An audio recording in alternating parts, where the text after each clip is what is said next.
Bonjour, salut, hola, ¿qué tal? Hi, how are you? Eh bien, aujourd'hui, c'est l'heure d'été. Eh bien, profitons de cette heure d'été pour un petit conte, par un petit conte.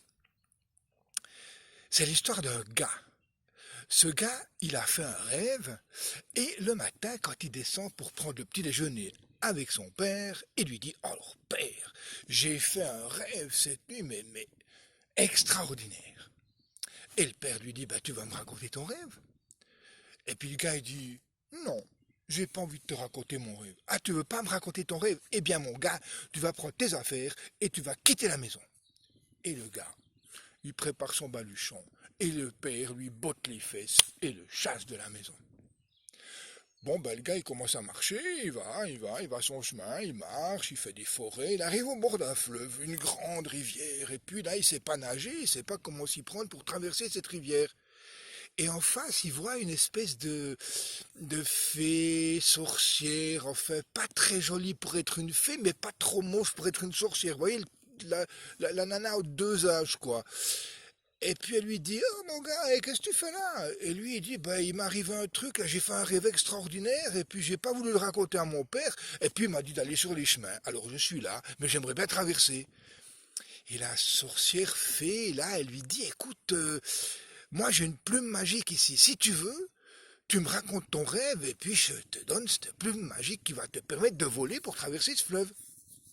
Alors lui, il lui dit, mais si tu veux, tu me donnes la plume et je te raconte mon rêve. Alors la fée sorcière, elle arrive, elle n'était pas très fut-fut comme ça, elle arrive, elle lui donne la plume et lui, le voilà qui s'envole. Il s'envole à travers le fleuve, il s'envole au-dessus de la forêt, au-dessus des prairies, et puis au-dessus de la mer. Et il vole comme ça, et tout à coup, ben, il est un peu fatigué de voler, alors ben, il voit une petite île, et puis il se pose sur cette île.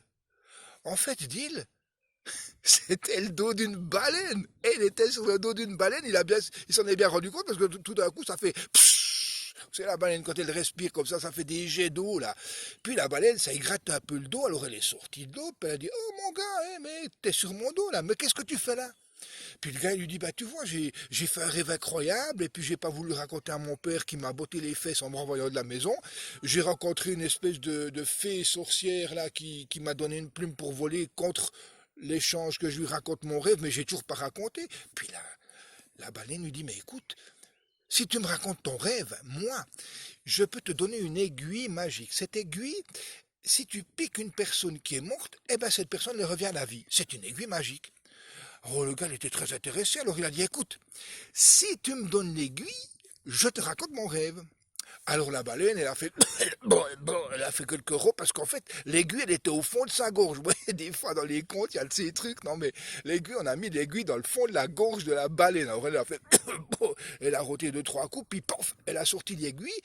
Elle n'était pas très fut non plus la baleine. Hein. Elle y a donné au gars qui s'est envolé avec son aiguille. Il est parti sans raconter son rêve. Et puis il a volé encore un moment. Puis il est arrivé au-dessus d'une ville. Il a trouvé que c'était assez joli. Il s'est posé à l'entrée de la ville. Mais là, mais là, toute la ville était noire. Il y avait des drapeaux noirs, des draps noirs partout. Tous les gens étaient habillés en noir et puis se promenaient en baissant la tête et puis en pleurnichant. Puis le gars, il s'est approché des gardes là qui étaient à l'entrée de la ville avec leurs chevaux pour regarder un peu les gens, surveiller la ville. Puis il dit, mais qu'est-ce qui se passe ici? Et les gardes lui ont dit, mais t'es pas au courant? Ben non, je viens d'arriver.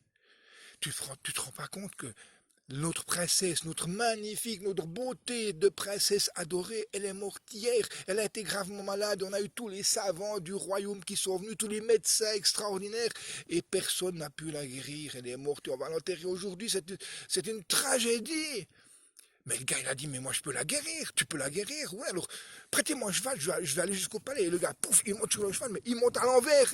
Il était à l'envers sur le cheval, mais le cheval, il connaissait le chemin pour aller au royaume, aller au château. Alors, il court comme ça, et puis, tac, tac, il arrive, et pouf, il arrive au château. Et là, il arrive, il y a les gardes, et il dit, je peux guérir la princesse, conduisez-moi au roi. Et alors, on l'a conduit au roi. Et le roi dit, mais qu'est-ce que tu veux mon gars, ma fille est décédée, ma fille est morte, il n'y a plus rien à faire. Si, moi je peux la sauver. Ah ben le roi l'a dit, si tu sauves ma princesse, ma fille, je te donne la moitié de ma princesse et la totalité de mon royaume. Ah, le gars, il a dit, ben moi, je préférerais la totalité de ta fille et la moitié de ton royaume. Oui, bon, on rediscutera. Allons-y, allons-y. Et quand il est entré dans la chambre, quand il est entré dans la chambre de la princesse qui était allongée sur le lit, le gars, il a vu cette beauté, il a vu cette finesse. Il est tombé directement amoureux de cette fille. Et il s'est dit, mais elle, il faut la sauver absolument. Alors, il a pris son aiguille magique, il lui a piqué la fesse gauche, et là, la princesse, elle a fait... Eh bien, moi, je mangerais bien des calamars. Alors le roi, il a organisé une grande fête de calamars. Ils ont organisé la noce avec le gars et puis la princesse.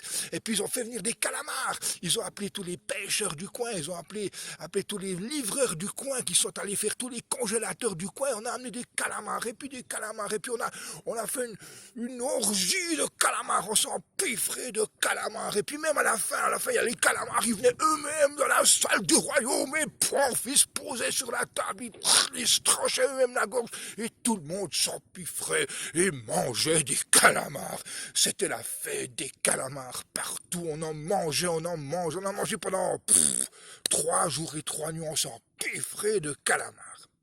Et puis ça chantait, et puis ça buvait, et puis ça mangeait des calamars.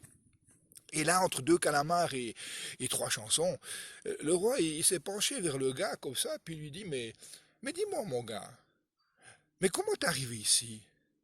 Ben, tu vois, moi j'ai fait un rêve extraordinaire que j'ai pas voulu raconter à mon père. Il m'a botté les fesses pour m'envoyer sur les chemins. Et puis j'ai rencontré une fée sorcière qui, en échange de mon rêve, m'a donné une plume pour voler. Mais moi, j'ai quand même pas raconté mon rêve, tu vois. Et puis après, je suis arrivé vers une baleine qui, en échange de mon rêve, que je n'y ai pas raconté toujours, elle m'a donné cette aiguille magique pour sauver ta fille. Puis voilà, je suis arrivé là. Alors le roi, il fait, mais mon gars, mais tu pourrais pas me raconter ton rêve? Et le gars, il se tourne vers le roi, puis lui dit, c'est ce que je viens de faire, Majesté. Bonne journée, à bientôt. Mon compte est dit.